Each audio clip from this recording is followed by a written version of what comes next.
예수님 오셔서 찾아와서 다스리소서.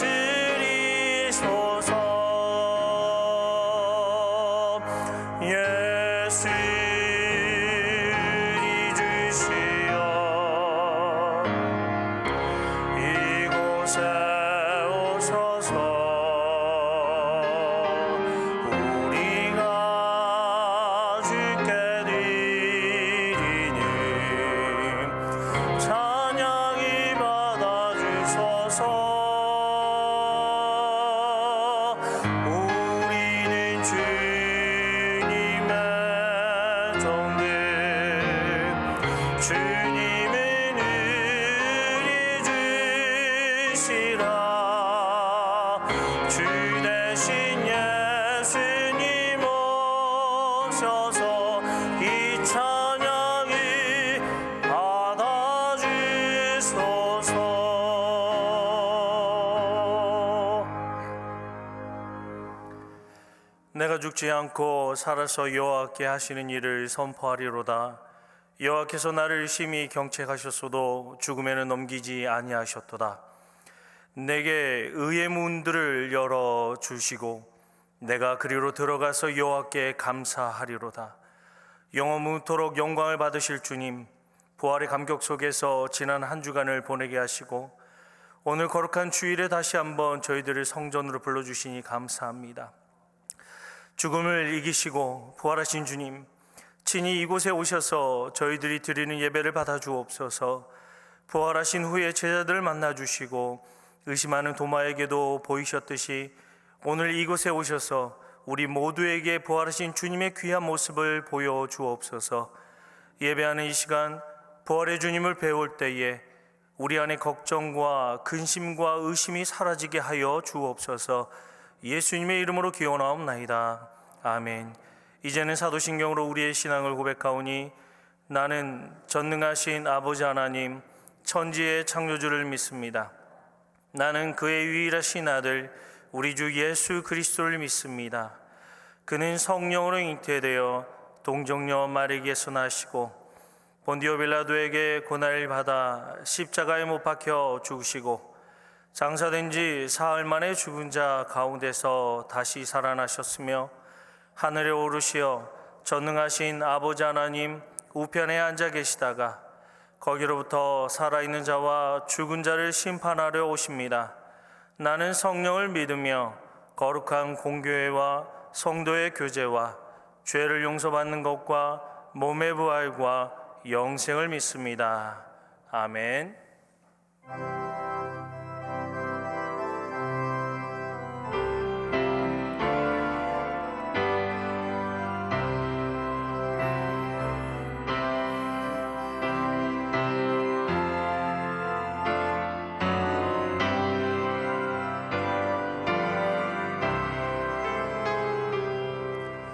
주의 곁에 있을 때 마음이 듣는아오니 주여 내가 살 동안 인도하여 주소서. 주여 나를 인도하소서. 바른 세상 살 동안 주여 인도하소서.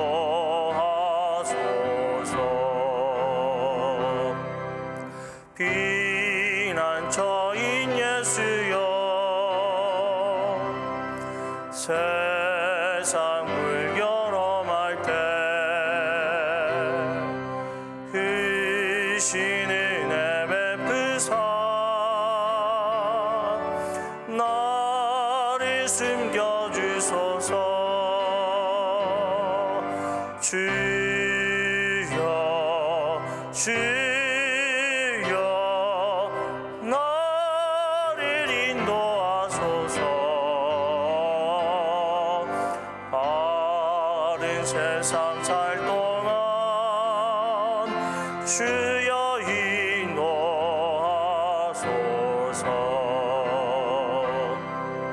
세상 풍파 지나는 영화로운 나라와 눈물 없는 곳으로 들어가게 하소서.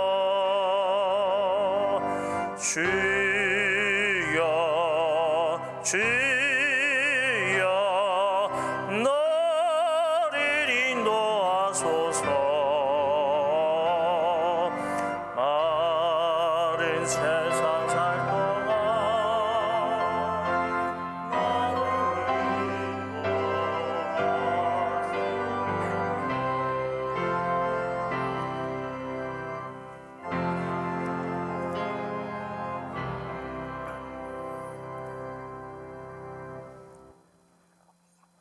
우주 만물을 창조하시고 사랑과 공의로 다스리시는 만군의 여호와 하나님 아버지, 감사와 찬양과 경배를 드립니다.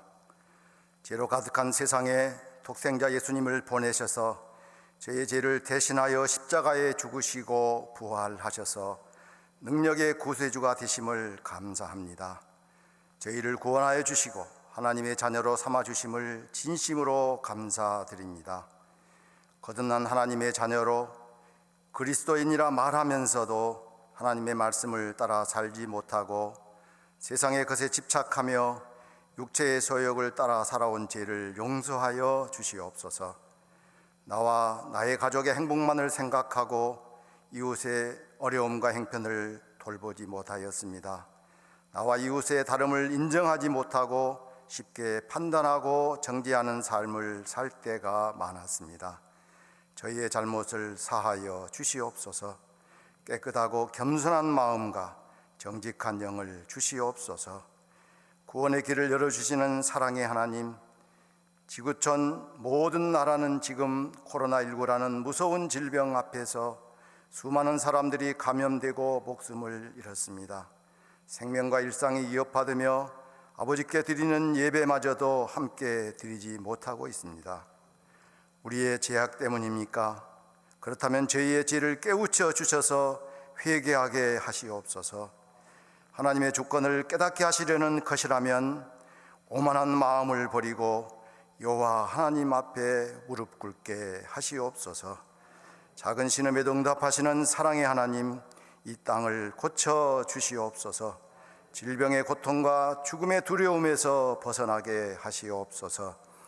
의료진과 방역 관련자들에게 지혜와 건강을 주시며 경제적으로 고통당하는 사람들을 도와주시옵소서. 대통령과 국가의 지도자들이 코로나19 사태와 이후의 국가 경영과 국제 리더십의 변화, 경제 대공황의 위기에 적극적으로 슬기롭게 대처하는 지혜와 능력을 주시옵소서. 4.15 총선을 질서 있고 평안하게 치르게 하심을 감사드립니다.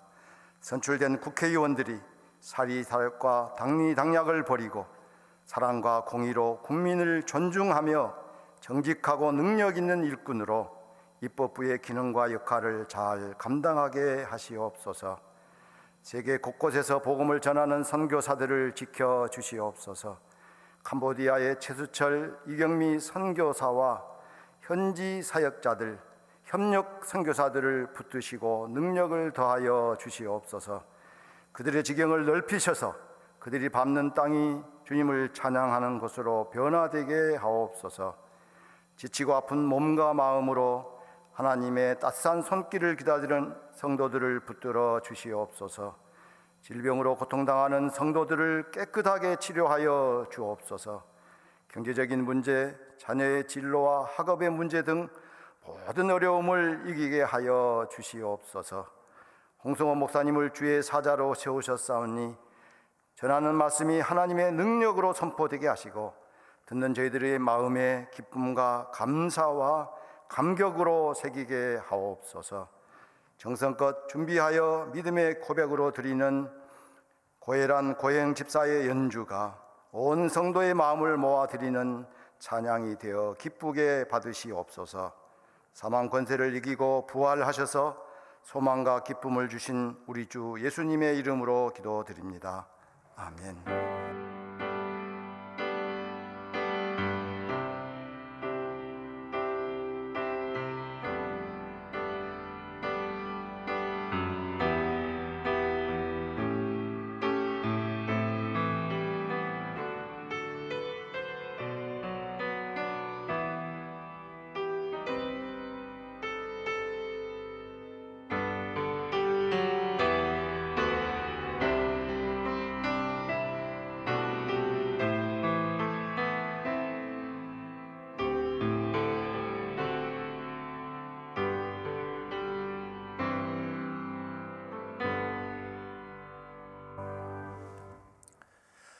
오늘 우리에게 주신 하나님의 말씀은 신약성경 요한복음 20장 24절에서 31절까지 말씀입니다.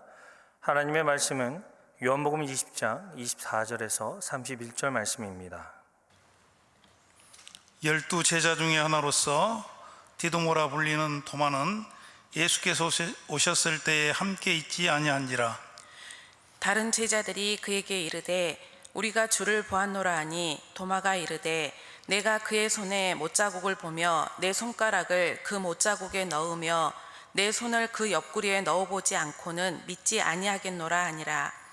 여드레를 지나서 제자들이 다시 집 안에 있을 때에 도마도 함께 있고 문들이 닫혔는데 예수께서 오사 가운데 서서 이르시되 너희에게 평강이 있을지어다 하시고 도마에게 이르시되 내 손가락을 이리 내밀어 내 손을 보고 내 손을 내밀어 내 옆구리에 넣어보라. 그리하여 믿음 없는 자가 되지 말고 믿는 자가 되라.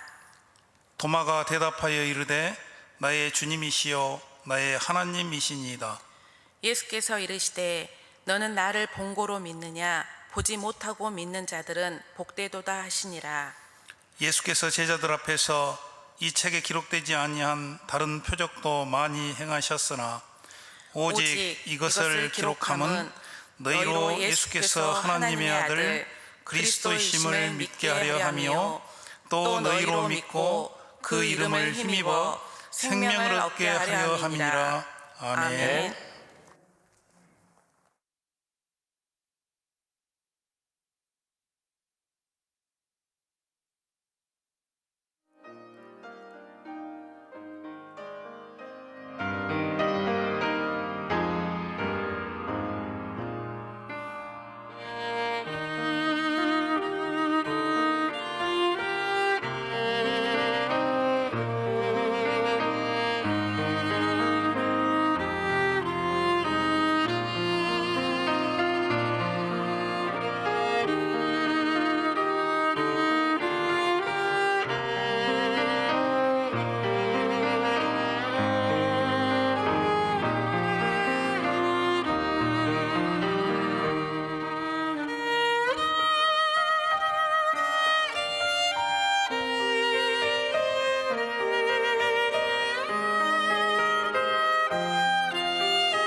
할렐루야.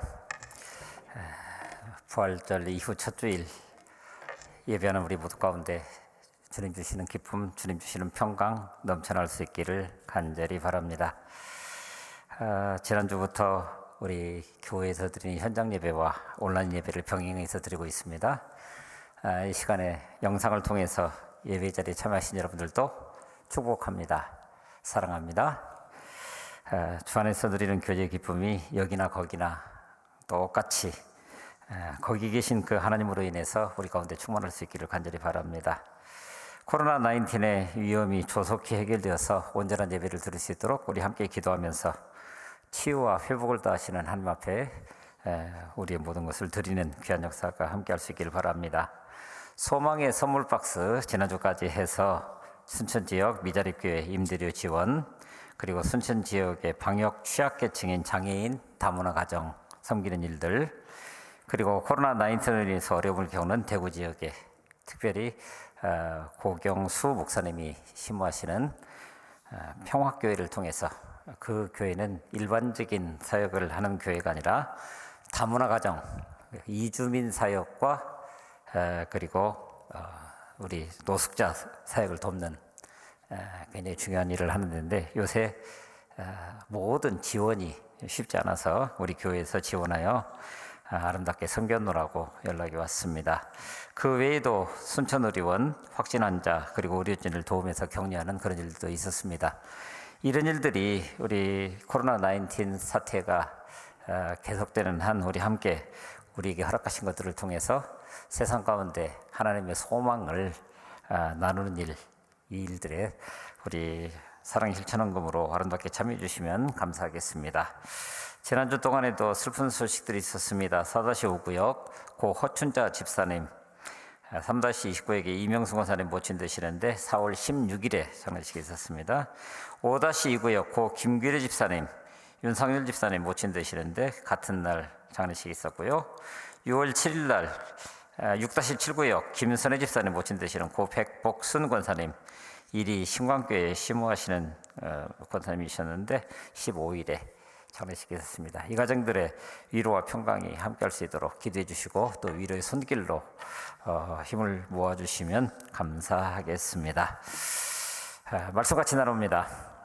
부활절 이후 첫 주일, 지난 한 주 동안 오늘 우리는 어떻게 지내셨습니까? 부활하신 주님으로부터 오는 은혜와 평강, 이것이 충만하게 우리 가운데 있었습니까? 아니면 여전히 분주 복잡한 가운데서도 하나님께서 우리와 함께 하신다라고 하는 고백을 가지고 그것을 이겨내면서 오늘 이 자리까지 쓰셨습니까? 한 번은 교황이 미국을 방문했더랍니다. 그런데 일정을 소화하는 중에 고속도로를 타고 약속 장소로 가는데 갑자기 교황이 자기가 운전을 하겠노라고 그러더랍니다. 그래서 운전수를 뒤로 타라고 하고 교황이 직접 운전하기 시작을 했습니다. 그런데 모처럼 그 좁디 좁은 바티칸 시티에서 살다가 탄탄 대로가 열려져 있는 광활한 그 지역을 운전하다 보니까 기분이 좋아서였는지 과속하게 됐습니다. 너무 빨리 달렸는지 갑자기 뒤에서 경찰이 삐용삐용 하면서 따라옵니다. 그러더니 차를 세우고는 과속하셨습니다. 면허증을 주시죠. 그래놓고 보니까 교황입니다. 깜짝 놀란 이 경찰, 얼마나 놀랐던지 어떻게 할 줄을 모르고 경찰서장에게 급히 전화를 했습니다. 서장님, 이 경우 어떻게 해야 될지 몰라서 전화드렸습니다. 과속에서 붙잡고 보니 교황입니다. 어떻게 합니까? 서장이 말합니다. 뭐 어떻게 하긴 어떻게, 딱지 끊으면 되지. 그래도 어려울 것 같습니다. 뒤에 누군가가 타고 있습니다. 누가 탔는데? 상원 의원? 아닌데요. 그럼 장관? 아니요, 더 높은 분 같습니다. 그럼 대통령이라도 탔단 말이야? 그러자 그 순찰 경찰이 말합니다. 대통령보다도 더 높은 분 같아 보입니다. 교황이 운전을 하는 거 보니까. 교황이 모시고 운전할 만한 사람 누굴까요? 교황 전담 운전수는 그날 졸지에 하나님이 되고 말았습니다. 우스갯소리라고 누군가 웃자고 만들어낸 이야기겠지만, 근데 그 이야기를 이렇게 들으면서 갑자기 그런 생각이 들었습니다. 세상 사람들은 오늘 우리를 어떻게 볼까? 세상 사람들은 오늘 우리를 어떻게 볼까? 차를 세우고 보니 교황이어서 그리고 교황이 운전하는 차라면 그 뒤에 타고 있는 그분,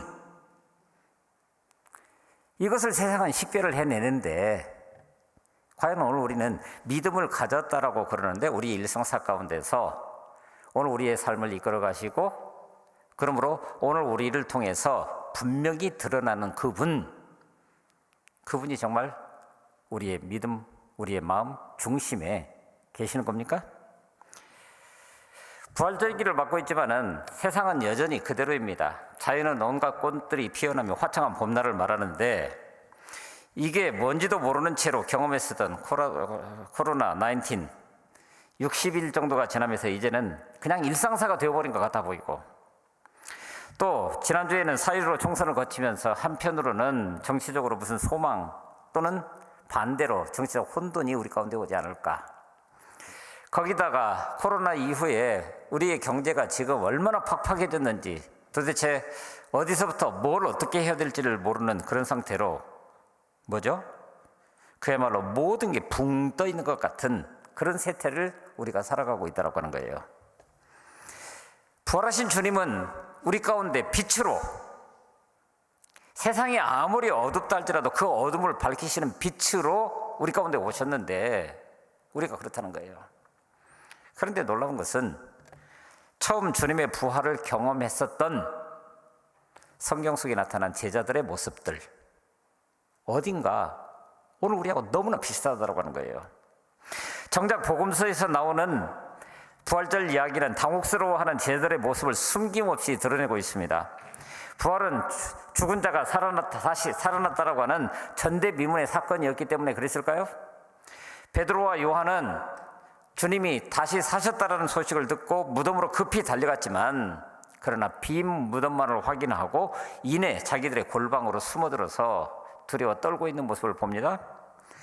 오늘 본문에 나타난 도마는 주님의 손과 옆구리에 손을 넣어보지 않고는 믿을 수 없다고 합니다. 엠마오로 가는 제자들은 길에서 만나 자기들과 동행했던 이가 주님이신 줄을 어딘가 좀 이상하다라고 하는 정도로, 그러나 주님이 그들 앞에서 사라졌을 때 그때서야 주님이셨다라고 이야기하는 이런 정도. 자, 어떻습니까? 오늘 우리는 지난주에 부활주의를 지냈는데, 그리고 그 이전엔 예수 그리스도의 십자가와 그 고난을 마음속에 새기면서 우리의 신앙을 단련해 왔는데, 그러면 정작 주님이 부활하셨는데 일주일이 지난 지금 오늘 우리는 어떻습니까? 사람들은 저마다의 믿음을 이야기를 합니다. 그런데 그 믿음은 그 믿음의 대상, 그리고 그 대상에 대한 경험, 그리고 지식, 그리고 오늘 우리가 실제로 처하고 있는 우리의 삶의 상황, 이런 것에 따라서 바로 그 믿음이라고 하는 것이 때때로는 생기기도 하고 때때로는 희미해지기도 하고 때때로는 그 믿음으로부터 실족해서 너무나 멀리 떨어져 나가버리는 그런 경우들도 있다라고 하는 거예요. 그렇다면 오늘 우리는 어떤가? 오늘 우리 믿음의 분량, 믿음의 정도, 믿음의 상태, 이런 것들을 적어도 한 번쯤은 점검해 올 필요가 있지 않는가? 바로 그 말입니다. 자, 오늘 우리 본문 말씀 볼까요? 25절입니다. 내가 그의 손에 못자국을 보며 내 손가락을 그 못자국에 넣으며 내 손을 그 옆구리에 넣어보지 않고는 믿지 않겠노라. 그래서 이 말씀을 따라서 오늘 우리는 도마가 성경에서 가장 회의적이고 의심이 많은 사람, 그래서 도마를 가리켜서 아예 의심 많은 도마, 이렇게 얘기를 합니다. 그래도 그럴 것이 다른 제자들이 우리가 주를 보았노라라고 말하고 있는데도 그는 이렇게 얘기를 했다는 거예요. 하지만 어떻습니까? 예수 그리스도의 부활을 있는 그대로 믿을 수 있다고요? 죽은 사람이 살아났는데? 사람이 다시 살아난다는, 지금까지는 그 누구도 경험해보지 못한 이 사건을 앞에다 두고 오늘 우리야 2000년 동안의 기독교 역사를 통해서 수많은 가르침과 그리고 우리 스스로의 고백을 통해서 이 사건이 오늘 우리를 위한, 오늘 나를 위한 사건이라고, 그래서 내가 이렇게 구원받았다라고 이야기를 하는데, 이 사건이 처음 있었던 그 현장 가운데서 과연 그 주님이 부활하셨다라고 하는 것이 그렇게 쉽게 믿어질 수 있는 일이겠느냐, 이 얘기예요. 그런 의미에서 일단 도마의 의심이 무조건 잘못된 것은 아닙니다. 왜냐하면 성경은 결코 맹목적인 믿음을 우리에게 요구하고 있지 않기 때문입니다.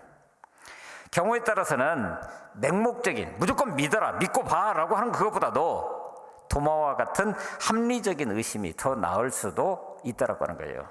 적어도 우리가 이 세상을 살아가는 한 그렇다는 겁니다. 그러나 적어도 오늘 우리가 믿음의 사람이라고 한다면, 그리고 아까 말씀드렸던 것처럼 우리의 믿음의 분량, 믿음의 정도, 믿음의 상태 적어도 한 번쯤 점검해 볼 필요가 있다고 한다면 여기에서 우리는 질문할 수 있어야 됩니다. 왜 도마는 주님의 부활을 믿지 못했을까? 다른 제자들은 우리가 부활하신 주님을 보았다, 만났다라고 이야기를 하고 있는데 왜 도마는 이런 태도를 취했을까? 그런데 놀랍게도 성경은 의외로 아주 간단하게 답합니다. 24절 볼까요? 도마는 예수께서 오셨을 때 함께 있지 아니하니라. 예수께서 오셨을 때 도마는 함께 있지 아니한지라 라고 얘기를 합니다. 왜 그는 함께하지 못했을까요? 뭐 여러 가지 이유가 있었겠죠. 어차피 모두가 함께 있을 수 있는 그런 상황은 아니었으니까. 누구와 함께하지 못하는 겁니까? 제자들과요? 주님과요? 아니, 주님은 그 자리에 그때 나타나셨으니까. 제자들과 함께 있었다고 한다면 그때 그도 동시에 자신들 앞에 나타나신 부활하신 주님을 보았을 것입니다. 아무 의심 없이 믿을 수 있었을 겁니다. 그런 의미에서 오늘 우리 현실에다가 그대로 대입해 보게 되면 말씀을 공유할 수 있는 믿음의 공동체라고 하는 것이 얼마나 귀중한 것인지를 다시 한번 보게 합니다. 옛날 미국의 경건한 청교도들은 그리스도인들이 모여야 하는 모든 집회, 모든 예배에는 빠짐없이 참여하는데 애를 썼다고 그래요. 그래서 사람들이 그들에게 묻습니다. 왜 그렇게 해야 되느냐고. 그러자 그들은 늘 이렇게 대답했다고 그럽니다. 주님이 우리와 늘 함께 하시지만 오늘 우리로 인해서 언제 그런 놀라운 역사를 행하실지 우리가 모르지 않습니까? 그래서 저는 그 자리에서 빠지지 않기를 원합니다. 오늘 우리의 현실이 그렇습니다. 여러분, 24시간을 주님은 우리와 함께 하신다는 것을 알지만 오늘 우리도 그것을 인식하면서 살아가나요? 그러나 적어도 예배의 자리에 서게 되면 집중하게 되죠. 그러면 거기에서 주어지는 말씀이나 오늘 우리가 부리는 찬양이나 우리의 간구나 기타 모든 역사들을 통해서 하나님이 오늘 우리에게 베풀어 주시는 그 놀라운 은혜를 체험한다라고 하는 거예요. 그래서 우리 모두가 그런 은혜의 자리, 그야말로 성도들이 함께 모이는 자리에는 빠지지 않도록 주의해야 할 필요가 있습니다. 그 시간에 임하는 은혜는 자칫 잘못하면 놓치기 십상이기 때문에 그렇습니다. 예배를 그토록 강조하는 것도 마찬가지입니다. 은혜의 자리에 자주 빠지게 되면 믿음이 식어질 수밖에 없습니다. 저와 여러분들 마찬가지입니다. 지난 한 달 동안 우리의 예배했던 모습들을 한번 생각해 보십시오. 이 자리를 사모했을 겁니다. 많은 분들이 전화를 통해서 안부를 묻게 되면 그립다는 거예요. 눈물을 글썽글썽 하시는 분들도 있어요. 왜 그럽니까? 이게 주님의 공동체이기 때문에 그래요. 말씀을 공유할 수 있는 공동체이기 때문에 그렇습니다. 26절을 보십시다. 여드레를 지나서 한 주가 지났어요. 제자들이 다시 집안에 있을 때에 도마도 이번에는 함께 있고 문들이 닫혔는데 예수께서 오사 가운데 서서 이르시되 너희에게 평강이 있을지어다 하시고 여드레가 지났다고요? 그 일주일 동안 제자들의 삶은 어땠을까요? 특별히 도마의 삶은 어떻게 했을까요? 아마 그들이 끊임없이 자신들의 삶을 간증했을 겁니다. 우리는 부활하신 주님을 만났다고 보았다고. 그런데 도마는 믿을 수가 없는 거예요. 그때 주님께서 하시던 말씀, 너희에게 평강이 있을지어다. 바로 평강이 없는 세상, 도마에게는 왜 평강이 없었을까요? 주님이 미리 말씀하셨던 십자가와 부활에 대한 약속보다도 그 약속이 성취되는 즈음에 절망스러운 현실 앞에 막다들 수밖에 없는 그런 상황, 그게 지금 제자들이 겪었던 그런 상황입니다. 눈에 보이는 현실에 매몰되어서 결국은 주님께서 우리에게 먼저 주셨던 그 약속은 멀리 가버리고 두려움과 떨림으로, 그러므로 마음의 평안을 잃어버릴 수밖에 없는 현실이 지금 여기 있다고 한다면, 그런데 그때가 바로 26절에서 말씀하는 것처럼 평강으로 찾아오시는 주님의 말씀 앞에 서야 하는 순간이라고 하는 거예요. 주님은 이런 사태를 예견을 하셨는지 모르겠지만 미리 요한복음 15장에 보게 되면은 이렇게 말씀하십니다. 5절에 나는 포도나무여 너희는 가지라. 그가 내 안에 내가 그 안에 거하면 사람이 열매를 많이 맺나니 나를 떠나서는 너희가 아무것도 할 수 없습니다. 중요한 것은 이것입니다. 나를 떠나서는. 그렇다고 한다면 그가 내 안에 내가 그 안에 거하는 그 방법이 도대체 뭐냐라고 하는 거예요. 근데 놀랍게도 바로 이어지는 7절에 보게 되면은 주님은 이렇게 말씀하십니다. 너희가 내 안에 거하고 내 말이 너희 안에 거하면, 내 말이 너희 안에 거하면. 자, 보십시다. 도마가 왜 두려워 떨었다고요? 주님께서 그들에게 미리 주셨던 약속의 말씀이 있었습니다. 그런데 그 말씀이 그 안에 머물질 않는 거예요. 그러니 사람들이 주님이 다시 사셨다라고 아무리 내가 보았다라고 이야기를 해도 믿어지지 않는 거예요. 그러니까 내가 확인해보고. 그런데 우리 주님이 십자가에 달리셨다가 사흘 만에 부활을 하셨다라고 하는 것, 도마는 듣지 못했을까요? 아니, 들었어요. 그런데 그 말씀이 그의 안에 머물러 있지 않았다라고 하는 거예요. 주님은 말씀하십니다. 내 말이 너희 안에 거하면 무엇이든지 원하는 대로 구하라. 그리하면 이루리라. 그런데 그러지를 못했기 때문에 다른 제자들은 우리가 주를 보았다 함에도 불구하고 도마는 끊임없이 내가 직접 확인하고 눈으로 보고 내 손가락을 집어넣어 보고 그리고 나서 믿겠다는 거예요. 그런데 믿겠다라고 하는 것도 성경 원문대로 보니까 참 재미있는 것이 이거예요. 믿지 아니하겠노라 라고 얘기를 합니다. 여러분, 두 말의 차이점을 한번 보십시오. 믿을 수가 없다 라고 하는 것과 믿지 아니하겠노라. 믿을 수 없다라고 하는 것은 영어로 표현하면 cannot입니다. 할 수 없다는 거예요. 세상에 그런 일이 없었으니까. 그러나 믿지 아니하겠노라 라고 하는 건 이것은 의지적인 작용입니다. will not이에요. I will not. 도마가 없을 때 부활하신 예수님의 방문이 있었고, 도마는 제자들을 통해서, 다른 제자들을 통해서 그 소식을 들었습니다. 그들의 증언을 듣고 믿으면 되었는데 그렇게 하지 못합니다. 자기가 직접 눈으로 보고 손으로 만져보고 심지어는 그 상처 속에다 내 손가락을 집어넣어 보고 그리고 확인하겠다는 거예요. 물론 이것은 틀린 방법은 아니지만 지혜로운 방식은 아닙니다. 그래도 그럴 것이, 연구에 의하면 사람이 어떤 사실에 대해서 믿게 되는 것은 99%가 바로 그 사실을 확증해 준 사람의 권위에 달려있다, 그렇게 얘기를 합니다.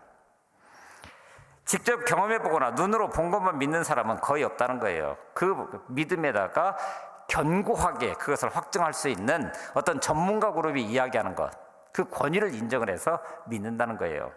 예를 들면은, 자 여러분, 우리가 살고 있는 지구가 정말 둥 겁니까? 그거 어떻게 아세요? 우리가 볼 수 있는 것은 한계가 있는데, 저 끝에 봐봤자 높은 산밖에 안 보이는데 지구가 둥글다라고 하는 것을, 그리고 이 지구가 지금 스스로 자전을 하고, 그래서 낮과 밤이 오고, 그리고 한 바퀴를 공전을 하게 되면 1년이 온다, 이것은 과학적으로 아는데 우리가 그것을 우리 스스로 압니까? 아니요. 전문적인 과학자가 그렇다는 거예요. 그러니까 과학자들의 말을 듣고 믿는 거죠. 이것이 권위에 입각해서 믿는 거다, 그렇게 얘기를 하는 거예요. 그런데 보십시오. 도마? 사람들은 이상하게도 신앙의 세계에서는 다른 사람의 증언을 무시하고 내가 직접 경험해야 된다는 거예요. 내가. 그래서 오늘 우리가 쉽게 하는 이야기가, 의심이 들 때 그때 주님 딱 한마디만 말씀해 주십시오. 그런데 믿겠습니다. 기적 한 번만 보여주십시오. 그럼 믿겠습니다. 그렇습니까? 그러나 신앙의 세계는 더욱 권위에 입각해서 믿어야 하는 세계인데, 바로 우리 믿음의 근간이 주님의 말씀이기 때문입니다. 진리인 성경 말씀의 권위를 입각해서 오늘 우리가 믿어야 하는 거예요. 특별히 오늘 우리는 예수님이 오늘 본문에 나타난 그 사건이 있었던 지 2000년이라고 하는 시간차를 두고 그 사건들을 지금 우리가 보고 있는 겁니다. 믿어지십니까? 2000년 전에 있었던 사건이 오늘 부활로 우리 가운데 등장하고 있는 이 사건을 믿을 수 있냐고요.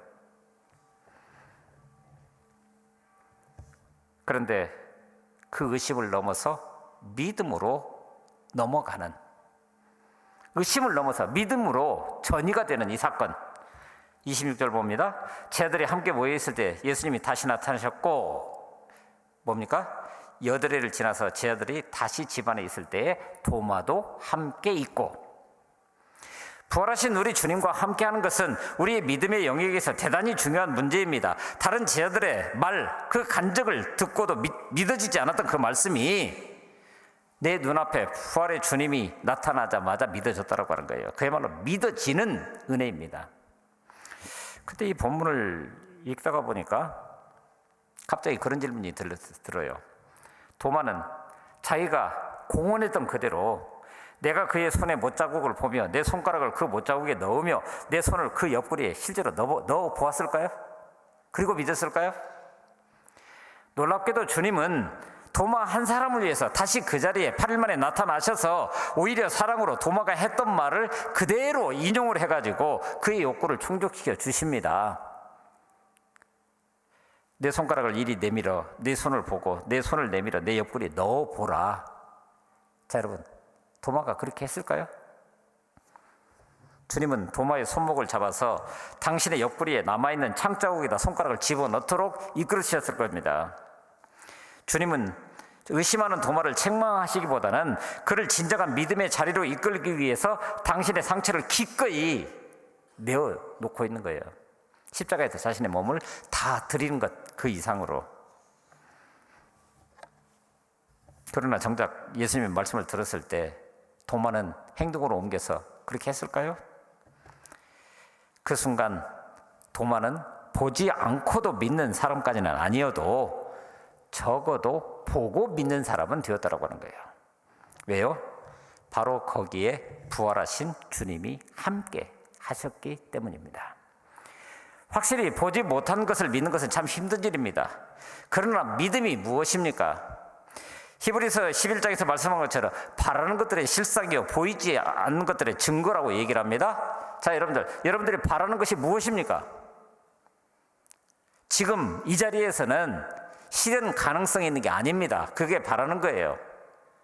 그러나 세월이 흘러서 때가 되면, 그런데 놀랍게도 이 고백을 하고 있는 것은 때가 되어서 그 일이 성취된 미래가 아니라 오늘 이 자리, 그러므로 아직 성취되지 않은 그 자리에서 그렇다라고 믿는 거예요. 보이지 않는 것들의 증거라고 이야기를 합니다. 믿음은 그런 것입니다. 그래서 이처럼 예수님을 직접 만난 도마는 마침내 위대한 고백을 합니다. 나의 주시며 나의 하나님이십니다. 저는 이 고백을 예수님의 제자들이 행했던 그 어떤 고백보다도 가장 위대한 고백이라고 생각합니다. 왜요?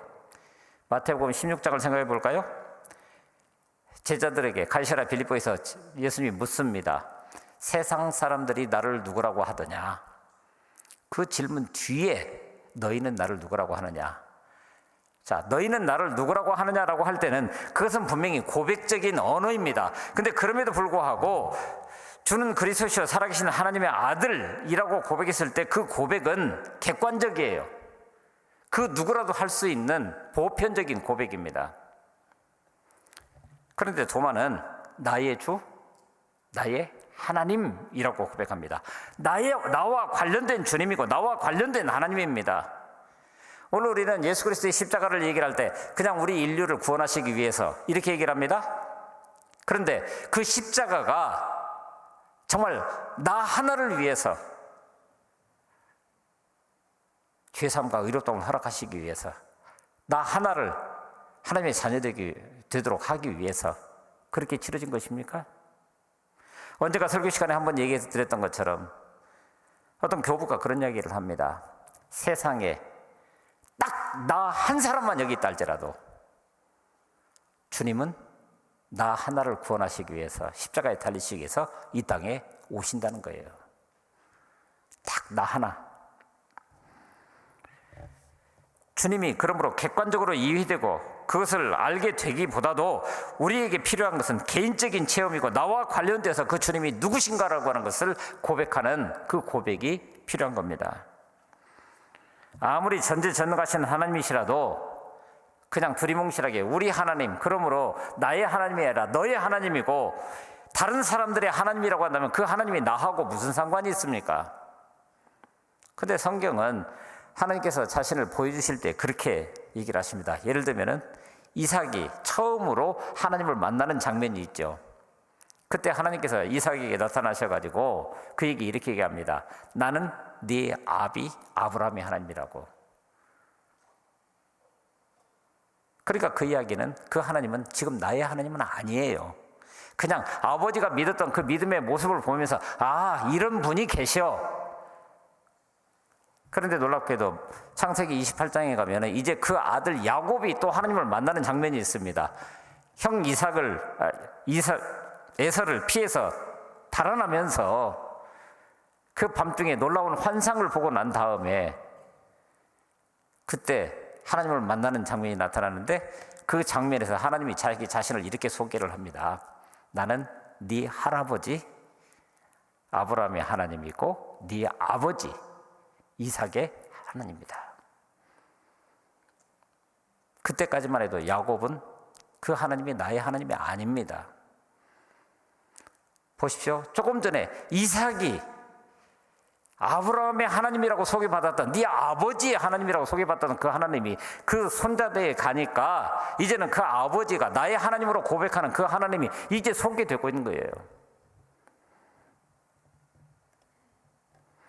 다시 도마가 정말 예수님의 옆구리 그 창자국에 손가락을 넣어봤을까요? 성경은 그 어떤 정보도 주지 않습니다. 하지만 바로 이 고백이 모든 것을 말해줍니다. 도마는 예수님을 나의 주님, 나의 하나님이라고 부릅니다. 마침내 의심의 밤이 지나갔습니다. 도마에게 예수님은 이제 하나님, 곧 창조 이전부터 하나님과 함께 하고 계시던 존재이고 세상을 떠나서 하나님 곁으로 가신 영광의 주님. 그래서 주님이 다가와서 당신의 몸의 상처를 보여주셨을 때 도마에게서 더 이상 의심의 눈초리가 남아있지 않았습니다. 자, 오늘 우리라면 어떻습니까? 결국은 이것입니다. 주님은 이 모든 것을 정리하면서 말씀하십니다. 너는 나를 본고로 믿느냐? 보지 못하고 믿는 자들은 복되도다. 그 믿음을 통해서 바로 참 생명을 얻을 수 있기 때문입니다. 오늘 본문 마지막 절에 가서 31절에 보면은 이렇게 말합니다. 오직 이것을 기록함은 수많은 이적과 기사가 그 하던 수많은 일들이 있었지만 그 중에서도 특별히 이것을 지금 이렇게 기록하는 이유는 너희로 예수께서 하나님의 아들 그리스도이심을 믿게 하려 하며 또 너희로 믿고 그 이름을 힘입어 생명을 얻게 하려 하심이니라. 결국은 우리 현실을 벗어나서 말씀을 말씀 그대로 믿는 자가 복되다라고 이야기를 하고 있습니다. 오늘 우리 눈에 보이는 현실, 그 현실 때문에 마음이 무너지고 답답할 수도 있습니다. 오늘 우리가 꼭 그렇습니다. 언제나 치유와 회복이 온전해질지, 그래서 정상적인 삶으로 돌아갈 수 있을지, 그냥 우리 피부로 다가오는 우리의 현실적인 삶이 그래요.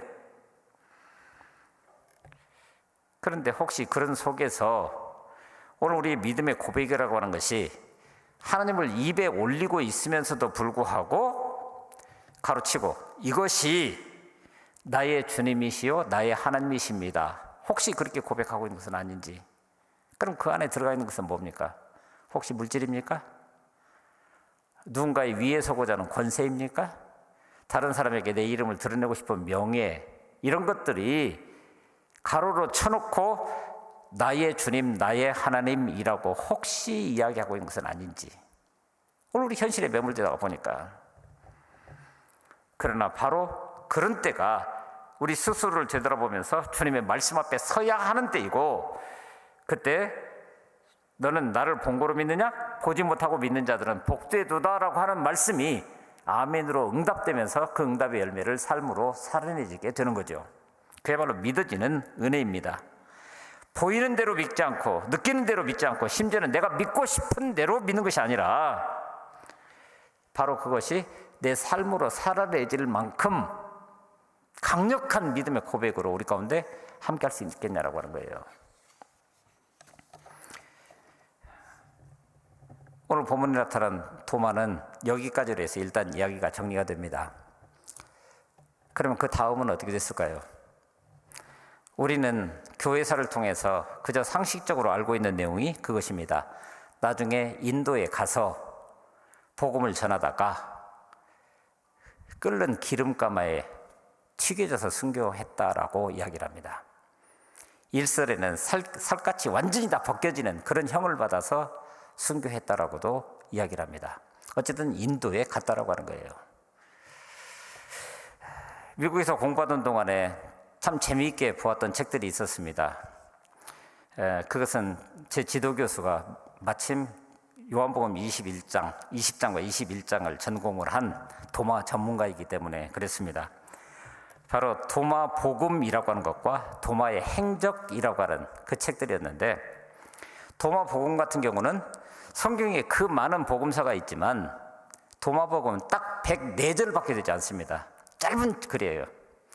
그런데 그것을 처음부터 끝까지 쭉 읽어가면서 뭔가 좀 이상하다 그런 생각이 들었습니다. 왜냐하면 거기에는 예수 그리스도의 십자가와 곧 고난과 부활이라고 하는 내용이 없어요.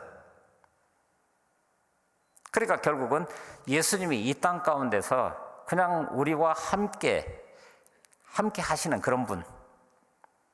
그래서 영어로 표현하면은 그것을 더 리빙 원 이렇게 표현했습니다. 살아계신 분. 그분이 우리 주님이시라는 거예요.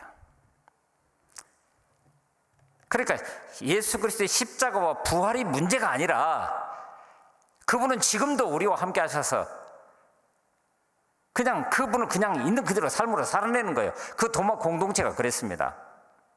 그게 도마 복음의 내용이에요. 그런데 놀랍게도 그가 인도로 가게 된 사건을 쭉 설명하고 있는 책이 도마의 행적이라고 하는 책입니다.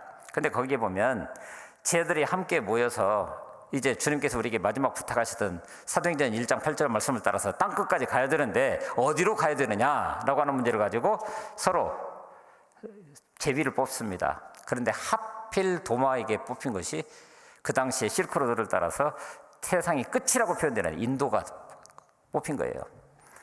그러자 그는 이렇게 말합니다. 나는 히브리 사람인데, 나는 유대인인데 내가 어떻게 그런 이방 땅으로 가야 되느냐라고 하는 거예요.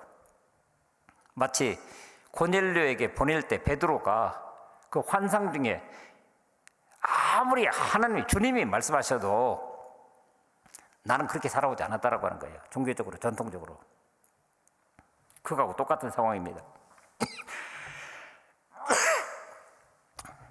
그래서 끝까지 안 가겠다고 버팁니다.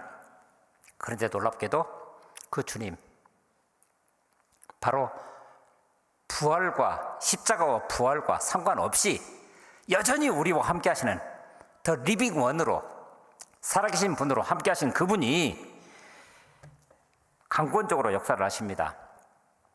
당시에 인도 왕의 상인이었던 하반이라고 하는 사람이 예루살렘에 와가지고 아주 유능한 목수를, 왜요? 왕궁을 지키기 위해서 유능한 목수를 구하는데 예수님께서 이 사람이 정말 유능한 목수라고, 그리고는 돈을 받고 마치 팔아버립니다.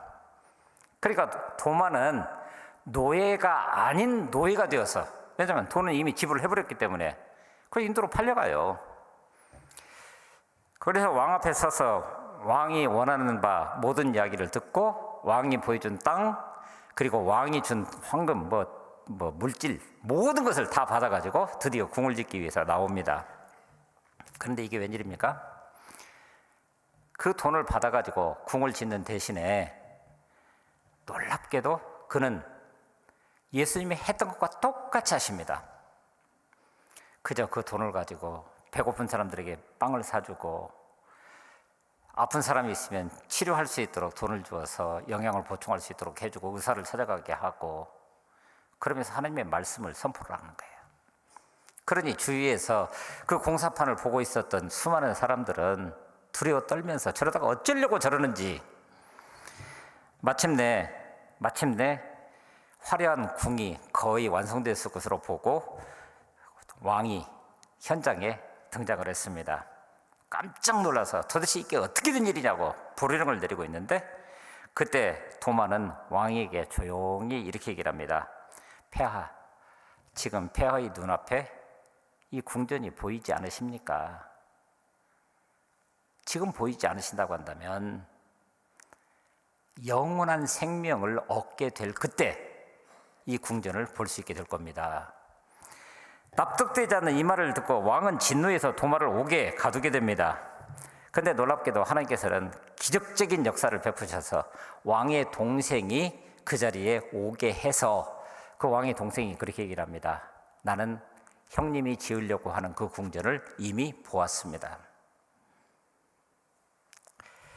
그래서 결국 왕도 회개하여 세례를 받고 하나님의 자녀가 되었다라고 이야기를 합니다. 이게 도마 행적에 나오는 이야기입니다. 그래서 그것이 전통적으로 지금까지 이어져서 오늘날도 펀잡 지역을 중심으로 해서 힌두교의 나라, 그 나라에서 약 25만 명 정도의 도마 기독교, 도마 공동체가 여전히 지금도 있어요. 근데 참 그 의미가 있었던 것은 뭐냐면은 그 25만 밖에 되지 않는 기독교 공동체에서 오리엔탈 리서치라고 하는 잡지를 만들어내는데 이것이 세계적인 권위를 인정받는 기독교 잡지가 되어서 미국의 웬만한 도서관에 다 들어가 있습니다. 25만 밖에 되지 않는 도마의 역사를 통해서 여기까지 오는 동안에 여러분, 우리는 언젠가 주님이 재림하실 때 주님 앞에 서게 될 것입니다. 주님이 오셨고 그리고 십자가에 달리셨다가 사흘 만에 부활하셔서 다시 본 곳으로 가셨습니다. 그리고 분명히 다시 오신다고 약속하셨습니다. 그것이 말씀으로 우리 가운데 남아 있습니다. 그러니 오늘 우리는 다시 오실 그때에 주님 앞에 서게 될 것입니다. 그때 어떻게 서시겠습니까?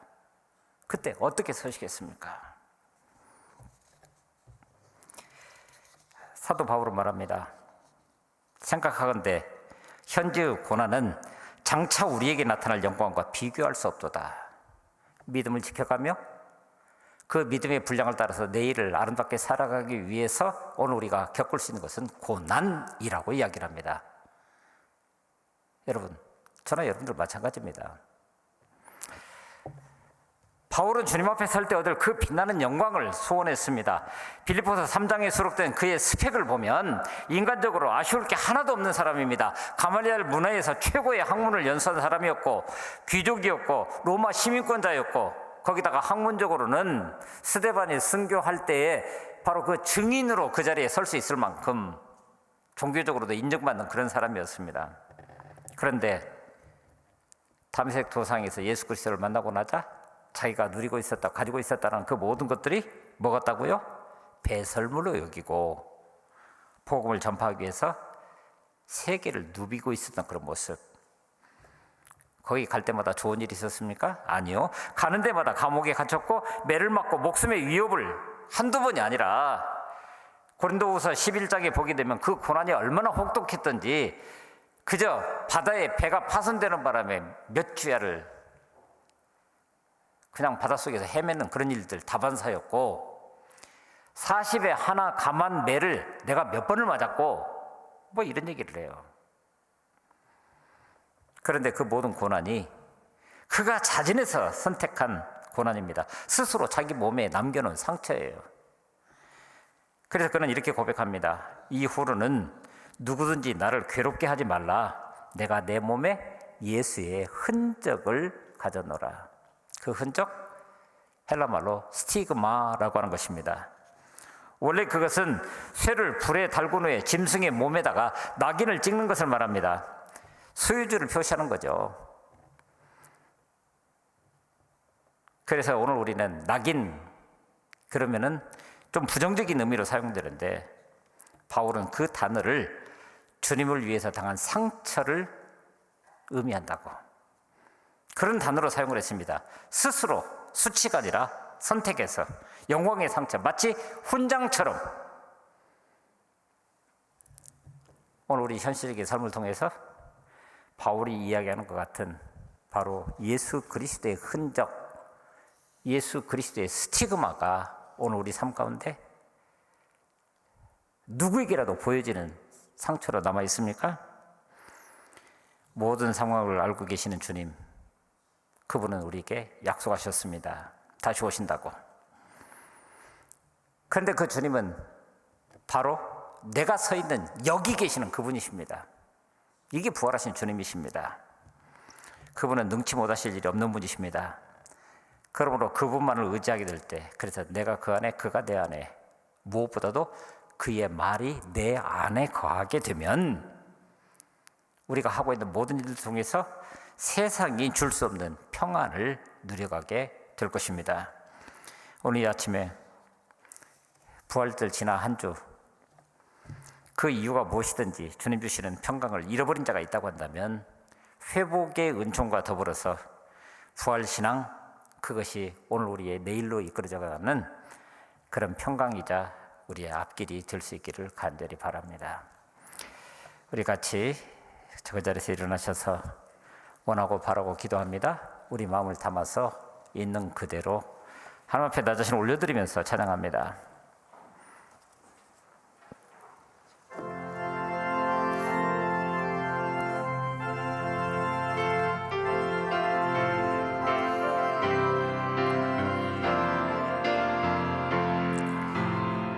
이 세상을 살아가는 동안에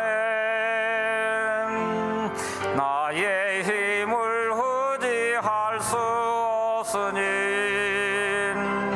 기도하고 낙심하지 말 것은 주께서 참 소망이 되심이라. 주의 길을 걸어가는 동안에 세상에 거두지할 수 없으니 감사하고 낙심하지 말 것은 주께서 참 기쁨이 되심이라. 하나님의 꿈이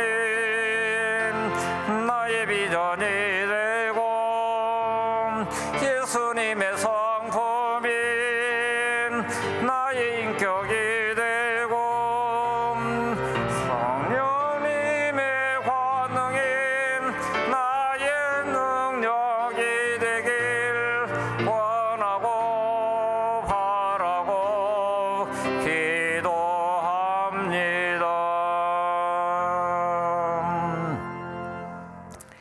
말씀하시고 그것을 있는 그대로 성취하시는 아버지 하나님, 어제의 고단한 육신을 단잠으로 해소시켜 주시고 새로운 활력으로 새날을 시작하게 하신 그 은혜를 감사드립니다.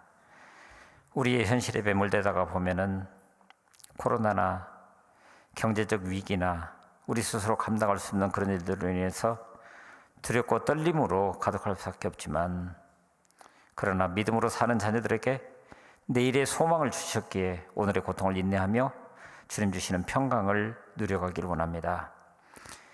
결국은 세상과 물질이 저희 것이 아니라 주님의 것임을 잘 압니다.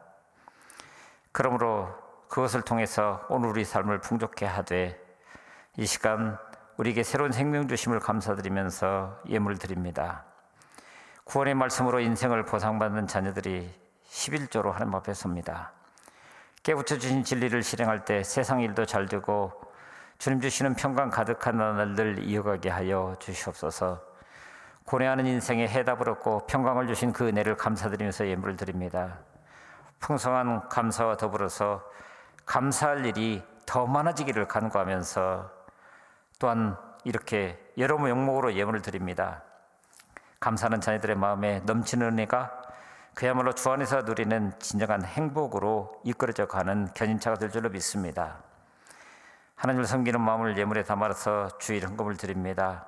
기도하는 마음을 양식에 담아서 사랑의 실천 헌금으로 형편에 따라 드리는 그 예물들이 바로 하늘 창고에 차곡차곡 쌓여져 가는 은혜 되게 하여 주시옵소서.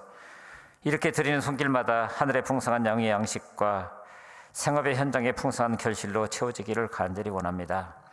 어려움을 당한 이웃들의 손을 잡아서 하나님을 소개하면서 엉킨 문제들이 풀리고 살아계신 주님을 영접해가는 은혜가 있기를 위해서 우리가 가진 것을 통해 세상을 아름답게 섬기기를 원합니다. 하나님, 이 모든 일들 가운데 하나님의 마음이 함께 머물 수 있게 하여 주시고 그 뜻이 이루어져가는 과정을 통해서 우리 모두가 하나님께 영광과 찬양과 감사를, 그리고 우리는 그저 그 하나님의 기쁨을 이 땅 가운데서 마음껏 살아내는 우리 되게 하여 주옵소서. 감사합니다. 우리 주 예수 그리스도의 이름으로 간절히 기도하옵고, 이제는 우리 구주 예수 그리스도의 은혜와 아버지 하나님 언제나 신실하신 그 사랑과 성령님의 인도하시며 교통하심이 삶으로 살아내는 믿음의 고백을 마음에 간직하고 있는 그대로 살아내기를 다짐하며 삶의 현장으로 나아가는 우리 모든 주의 권속들 머리머리 위에, 그 가정과 일터와 자녀들 위에, 피로 값주고 사신 주님의 몸된 교회 위에 이제로부터 영원토록 함께하옵시기를 간절히 축원하옵나이다. 아멘.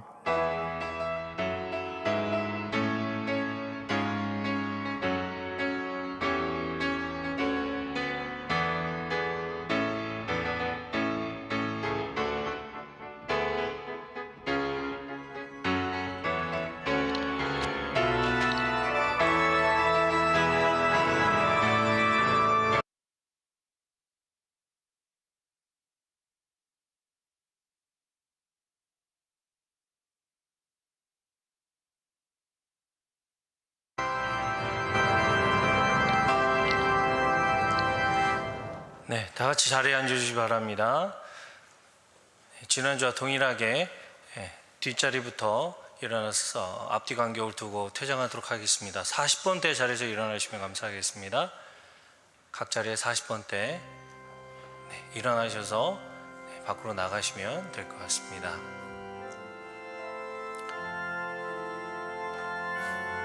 네, 나가실 때는 앞뒤 간격 유지해 주시고요. 네, 30번대 자리에서 일어나겠습니다. 감사합니다. 밖으로 천천히 나가주시면 됩니다.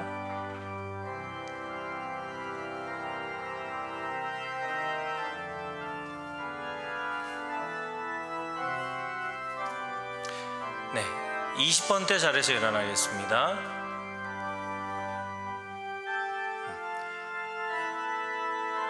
앞뒤 간격 보시면서 천천히 나가시면 될 것 같습니다.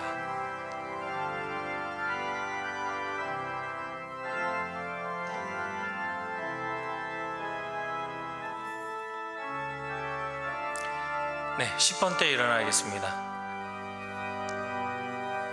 네, 1번대도 같이 일어나 주십시오. 네, 앞뒤 간격 두시면서 천천히 퇴장하도록 하겠습니다. 은혜로운 한 주 되십시오. 감사합니다.